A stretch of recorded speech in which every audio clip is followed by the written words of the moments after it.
Hello, this is Nick. I just wanted to make a video of the Chiba countryside, the place where I live. So it's just a really beautiful day out today, so I just wanted to make a video while I'm driving. So hopefully it turns out okay, hopefully it's not too shaky. I got a new mount for my iPod in my car, so it might be a bit shaky, so I apologize for that in advance.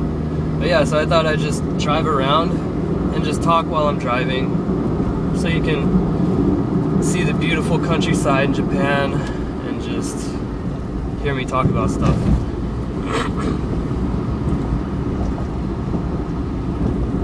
But yeah, so I guess what I want to talk about is just kind of how I got started in Japan. I moved out here in the spring of 2012, actually March 12th. So it's almost a year, almost exactly a year right after, 3/11, which was the tsunami and earthquake disaster in Tohoku. So, yeah, so I moved out here then, and really within the first day or two, I had some friends here who helped me get a job at this English teaching company that was based out of Tokyo, but I was living in Chiba. But they were able to get us, have me work at a school, different schools in Chiba. How this company works is they place you in different schools throughout wherever you live. So for me, I lived in Chiba. So they placed me in schools that were close to where I lived, even though they're based out of Tokyo. And that company, it was called A-Cup. And it's a really good company. I really enjoyed working for them. Typical day at work is it's typical 8-hour day, but you're not teaching English for that whole 8 hours. So it really depends on how many lessons you have that day. And that's dependent upon the teachers that you're working with, not necessarily the company that you work for. And so my first school, it was off the Keio line, and that connects, it goes to Tokyo. And so my first school only had like 200 students, and it was a junior high school.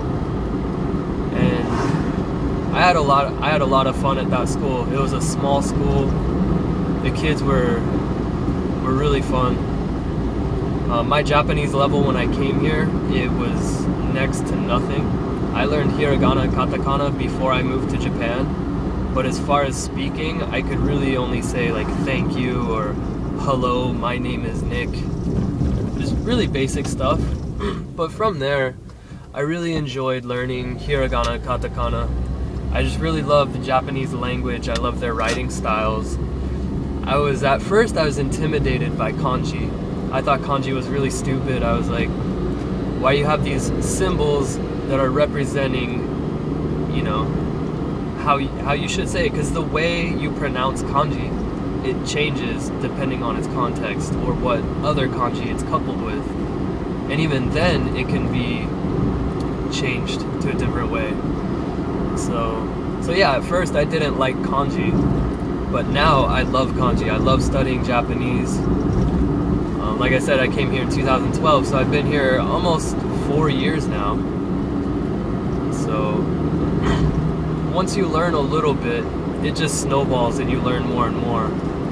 So anyway, going back to what I was talking about earlier about working for this company at my first school. So a typical day at that school, I would have maybe 3 lessons. And those lessons are anywhere from 45 to 50 minutes. And so yeah, you're not working the whole 8 hours.